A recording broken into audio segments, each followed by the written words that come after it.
Mr. Funky Phipps. Morning, Jeeves. Mr. Worcester. Morning, Jeeves. I'm just making some tea. Really, sir? Perhaps I could be... No. I may as well do it now that I've started. No, I've got quite used to looking after myself. It's surprising, is it not, sir, how much one can assimilate in a day? Now, Jeeves, it says here it's best to use soft water, but that after boiling it may again become hard. Well, I mean, that's ice, isn't it? And now it says here that yes, that's right, 1 teaspoonful per person and 1 for the pot. Well, I mean, what does the pot give one? If you'll allow me, sir. Cup of tea, Balmy? Love one.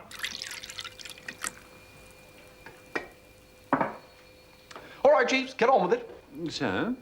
It is obvious to the meanest intelligence, Jeeves, that you have been dispatched here by my esteemed Aunt Dahlia to plead with me to come back to Brinkley.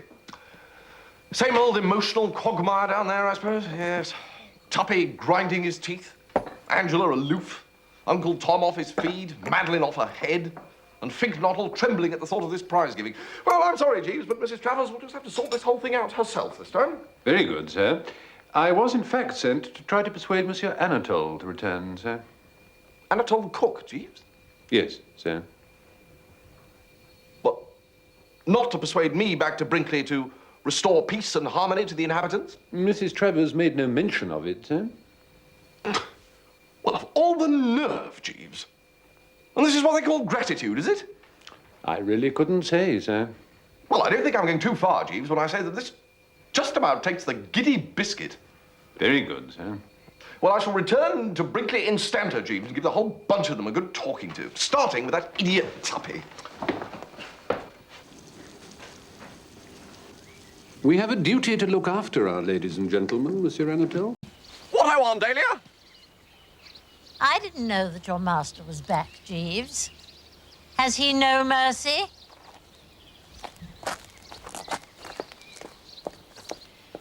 Jeeves, suppose that you were strolling through the illimitable jungle and you happened to meet a tiger cub. The contingency is a remote one, sir. Well, never mind. Let us suppose it. Very good, sir. Let us now suppose that you biffed that tiger cub. And let us further suppose that word reached its mother that you've done so. Now, what would you expect the attitude of that mother to be? In the circumstances, I should anticipate a certain show of disapprobation, sir. Yes, very good, Jeeves, very well put. Now, let us suppose that recently there'd been some little coolness between the tiger cub and the tigress. I don't know, for a day or two, perhaps they'd not been on speaking terms. Now, do you think this would make any difference to the vim with which the latter would leap to the former's aid? No, sir. No. Ah, well, here then, in brief, is my plan. I will draw my cousin Angela to one side to a secluded spot, and I shall roast Tuppy properly. Roast, sir? Disparage, knock, decry, denounce. I shall be very terse about Tuppy, giving it as my opinion that in all the essentials, he is more akin to a warthog than an ex-member of a fine old school. And what will ensue? What indeed, sir? No, Jeeves, no, that was one of those, what's-it questions. Rhetorical, sir? Right, yes. Now, hearing him attacked, my cousin Angela's heart will become as sick as mud. The maternal tigress in her will awaken. And no matter what differences they may have had, she will remember only that he is the man she loves, and she will leap to his defense. And from there to falling into his arms is but a step. So, how do you react to that, Jeeves? The idea is an ingenious one, sir. Well, we Worcesters are ingenious, noted for it. And if one thing gives us the pip, it's the sight of two loving hearts being estranged. I can readily appreciate it, sir. Now, I'm not speaking without knowledge of the form book, you know, on this one. I've tested this theory. Indeed, sir. Oh, yes. And it works. I was standing on Eden Rock in Antibes last month, and a girl I know slightly pointed to this fellow diving into the water and asked me if I didn't think that his legs were about the silliest-looking pair of props ever issued to a human being. Well, I agreed that indeed they were, and for perhaps a couple of minutes, I was extraordinarily witty and satirical about this bird's underpinnings. And guess what happened next? I am agog to learn, sir. A cyclone is what happened next, Jeeves, emanating from this girl. She started on my own legs, saying that they weren't much to write home about, and then she moved on to dissect my manners, morals, intellect, general physique, and method of eating asparagus. By the time she'd finished, the best that could be said about poor old Bertram was that, so far as was known, he hadn't actually burnt down an orphanage. Most illuminating stories, eh? No, Jeeves. You haven't had the payoff yet. Oh, I'm so sorry, sir. The structure of your tale deceived me for a moment into thinking that it was over. No. The point is that she was actually engaged to this fellow with the legs. They'd had some minor disagreement the night before, but there they were the following night, dining together, their differences made up, and the love light once more in their eyes. And I expect much the same results with my cousin Angela. I look forward to it with lively anticipation, sir. Jeeves, I have decided that Tuppy and Miss Angela will have to disentangle their own affairs. Today is the day for finally clearing up the whole Gussie-Miss Bassett imbroglio. Indeed, sir. Where we've been falling down in the past is in not keeping it to the forefront of our minds that in Gussie Fignotttle what we are dealing with is a poop. A sensitive plant might perhaps be a kinder description, sir. A poop, Jeeves. And what's more, a poop who drinks nothing stronger than orange juice. I was not aware of that, sir. Oh, yes, Jeeves, I've had it from his own lips. Whether from some hereditary taint or because he promised his mother he wouldn't, Gussie Fignotttle has never pushed so much as the simplest gin and tonic over the larynx. And he expects, this poop expects, Jeeves, under these conditions, to propose marriage to the girl he loves. Well, I mean, one hardly knows whether to smile or weep. What? You consider total abstinence to be a handicap in a gentleman wishing to make a proposal of marriage, sir? Well, dash it, Jeeves, use your intelligence. Were it not for the juice of the grape and the grain, weddings would be a thing of the past. Proposals, but a dim memory. Without it, Jeeves, we babble.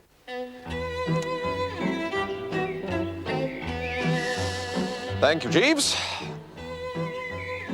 Only active measures, promptly applied, can prevent this poor poop Fignotttle from babbling about newts again. Which is why I intend to secure a bottle of gin and lace his luncheon orange juice with it. Sir? I can't imagine why you sir, Jeeves. Plan I've put forward seems to me to be icily logical. I fail to see why it should attract any sirring. No, sir. Let us hear your objections then, Jeeves. A certain amount of risk is inherent in your stratagem, sir. It is not always a simple matter to gauge the effect of alcohol on a subject previously unexposed to such stimulants. It can have distressing results in the case of parrots. Parrots? I'm thinking of an incident when I was in the service of the late Lord Brancaster, a gentleman who owned a parrot. One day it happened that the bird was lethargic, sir, and his lordship offered it a portion of seed cake steeped in the '84 port. Good egg. The bird bit his lordship on his thumb and sang part of a sea shanty. It then fell to the bottom of its cage and remained there for some considerable period of time, with its legs in the air, unable to move. I merely mention this, sir. There's a flaw here, Jeeves. Do you know what it is? No, sir. Gussie isn't a parrot. True, sir, but... No more discussion, Jeeves. He's a poop. Very good, sir.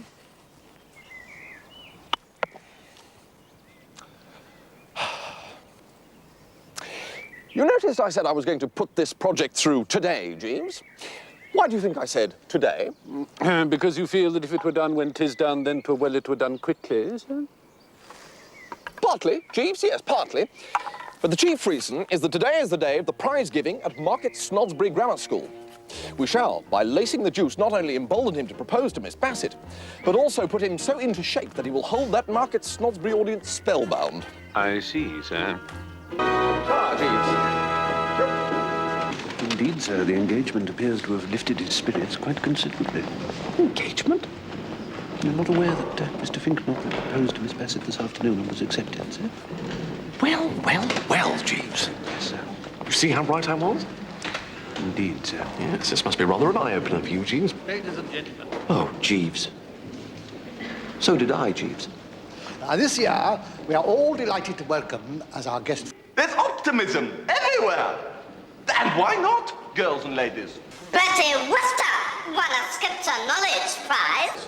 But of course, Bertie frankly cheated. You will not be surprised to learn, Jeeves, that Madeline and Gussie are no longer engaged after the fiasco of the prize giving. Was there much more after I left? No, sir. Mr. Finknottle's inflamed cerebral condition brought about an early closure. He returned to the theme of Master G.G. Simmons and his Scripture Knowledge Prize, hinting at systematic cheating on an impressive scale. He even went so far as to suggest that Master Simmons is well known to the police. Oh, golly. Yes, sir. Not our finest hour, Jeeves. No, sir. Door, Jeeves? Yes, sir. That may be Mr. Finknottle now. Oh, it's not you. Hello, Tuppy.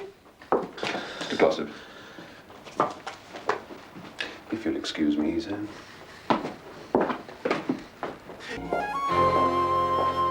I say, Jeeves, do you know what's happened? Mr. Finknottle has got himself engaged to my cousin Angela. Gentlemen who are discarded by one young lady are apt to attach themselves without delay to another, sir. It is what is known as a gesture. My Uncle George... Oh, never mind your Uncle George, Jeeves. No, sir. Save him for the long winter evenings, eh? Just as you say, sir. We must concentrate on rescuing Gussie. Go forth and scour the neighbourhood. I don't think that will be necessary, sir. Mr. Finknottle is here. Mr. Finknottle, sir? Gussie? Is that door locked? Yes, sir. Let me in, blast you! Who's on this door? What's going on? Are you in there? What do you think you're doing? Listen, if you don't open up, I'm going to jolly well break this door down. What's up? What's up? Right. Why was that door locked? Is one to have no privacy, Glossop? I instructed Jeeves to shut the door because I was about to disrobe. There, you see? Thank you, sir. Thank you, Jeeves. But I heard his snaky little voice. Well, I intend to search this room from end to end. And if he is here, you better say goodbye to him quickly and order your lilies.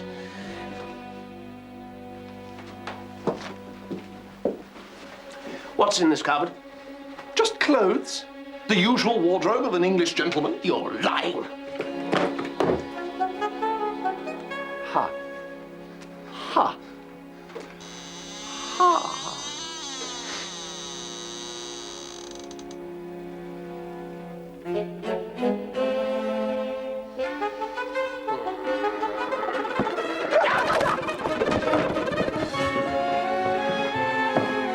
Jeeves, this is all getting a bit thick. Yes, sir. Come, Spiff, at the moment. Yes, Jeeves? A note for you, sir. From whom, Jeeves? From Miss Bassett, sir. What does Madeline Bassett want to write to me for? Open the damn thing and see.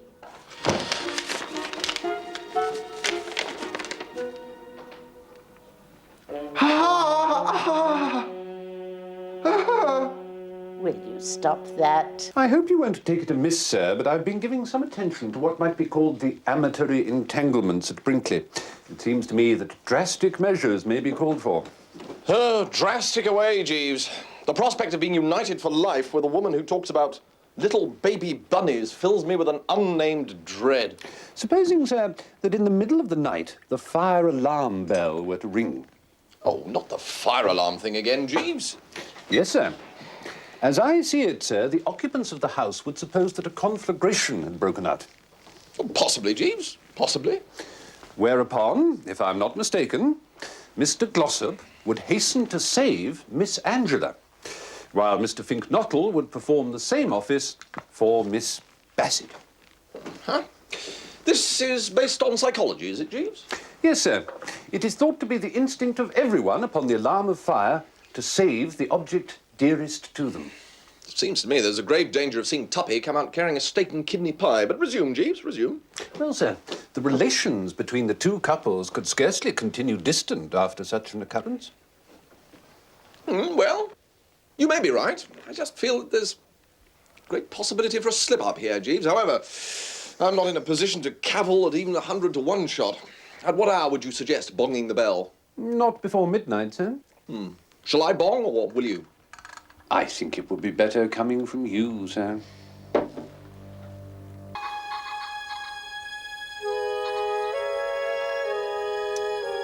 Well, Jeeves? Sir? There's no good saying, sir. Look around you. See for yourself. Your scheme has proved a bust. Certainly it would appear that matters have not arranged themselves quite as we had anticipated, sir. We, Jeeves? As I had anticipated, sir. Oh, I'm not blaming you, Jeeves, but after this, well, forgive me if I hurt your feelings, Jeeves. Certainly, sir. If you would pardon me for interrupting you, I fancy Mrs. Travers is endeavouring to attract your attention. Just step this way a moment, Attila, dear, if you don't mind.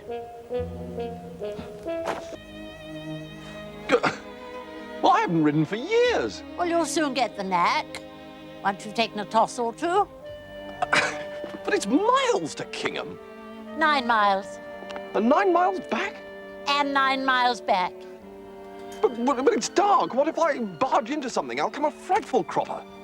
Good. Very well, Aunt. So be it.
Oh, look. He's back.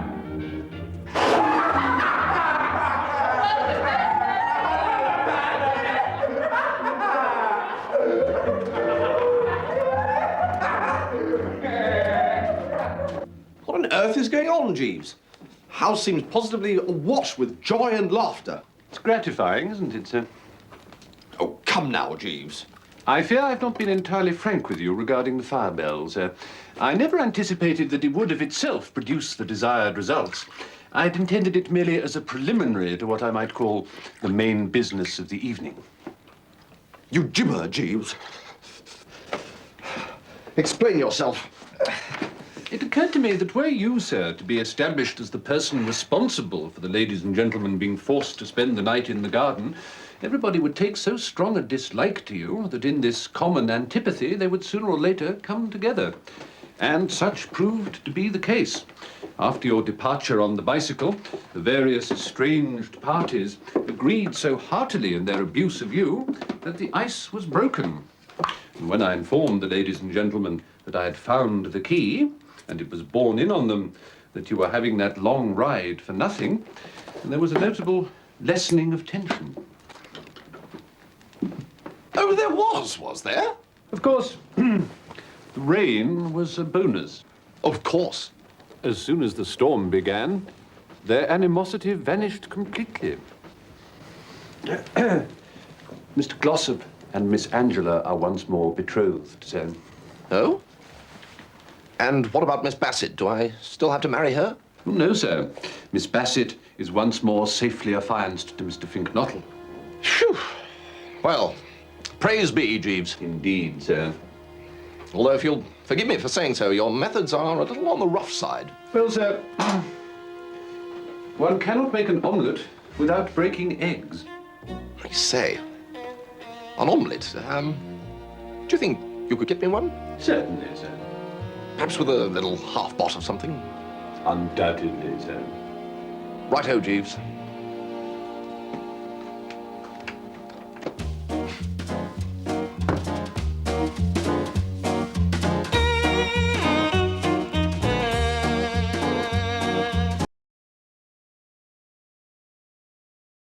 Who is that? Who's that? It's Jeeves. Oh, it's Cyril Fungi Phipps. Barmy? Steady on, Jeeves. Come on in, quick. Come on, come on.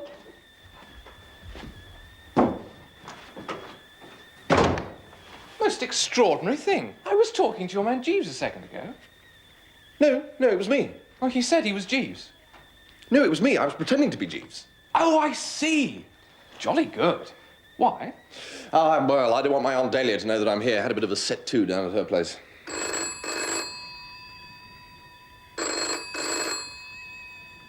No, don't answer it. I wasn't going to. No, you see, she'll be regretting it now. She'll be begging me to come back and sort things out. No, answer it. Pretend to be Jeeves. How? Oh, just sort of say you're Jeeves. Right.